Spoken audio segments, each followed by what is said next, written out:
बाप के जो मैं बैठा था उसने कहा 12 दिन मेरे बेटे ने लंगर किया। जनाब मैंने 12 दिन लंगर किया। पड़ोसी आके कहने लगा जनाब बड़ी लंबी लंबी फेंक रहा था, 12 दिन लंगर किया। इससे जरा ये पूछिए अपने बाप से कितने साल से नहीं बोला है, कितने साल हो गए इसने माँ को पलट के नहीं देखा है। मुझे रोना आ गया, हाय मेरी कौम तुझे लंगर तो याद रह गया, माँ बाप की कुर्बानियां भूल गए, तुम्हें याद नहीं रहा तुम्हें बाप ने कैसे पाला है। तेरे दरवाजे पे 12 दिन कौम खा के चली गई तो फख्र से कहता 12 दिन से लंगर चल रहा है, तुझे उस बात पे शर्म नहीं आई, तुझे 5 साल हो गए मुड़ के बाप को नहीं देखा। अल्लाह की कसम खा के कहता हूँ लोगों, जाओ उनसे जा करके पूछो जिनको बाप बचपन में छोड़ के चले जाते हैं उनकी जिंदगी कैसे गुजरा करती है। हाँ हाँ दुनिया खुशियां हासिल करती है, कोई खूबसूरत बिल्डिंग देख के खुश होता है, कोई आला मयार का मकान देख के खुश होता है, कोई पार्किंग घूमने जाता है, कोई कहीं जाके खुश होता है। लेकिन जब यतीम की निगाह उठती है सारी दुनिया वीरानी नजर आती है, उसे लाखों की भीड़ में कोई अपना नजर नहीं आता है। जाओ जाकर के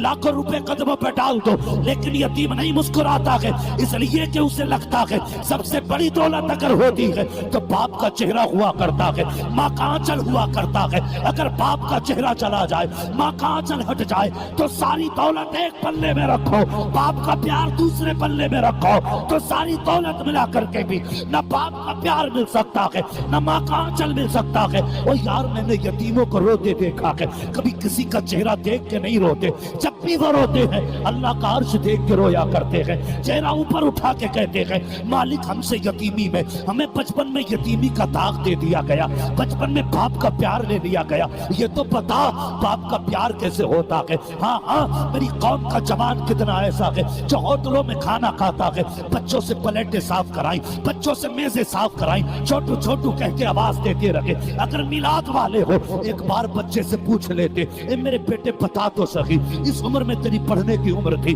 तूने बचपन में आकर के प्लेटें साफ क्यों कर रहा है, गाड़ियों पे हाथ काले क्यों कर रहा है। यतीम रो के कहेगा मौलवी मेरा भी जी चाहता था, मैं भी किताबें लेकर के स्कूल जाता, मैं भी चाहता था आला तालीम हासिल करूं, लेकिन क्या करूं उम्र 7 साल की, बाप को सफेद कफन में देखा, उस दिन से हजरतों का जनाजा निकल गया, जब से बाप का जनाजा उठा है लोगों की ख्वाहिशों का जनाजा उठ गया। वो भी चाहता था मैं भी तालीम हासिल करके एक आला मयार का इंसान बनूं, लेकिन मेरी माँ ने कहा बेटे अगर तू पढ़ेगा बहन का खर्चा कौन उठाएगा, दवा का खर्च कौन उठाएगा।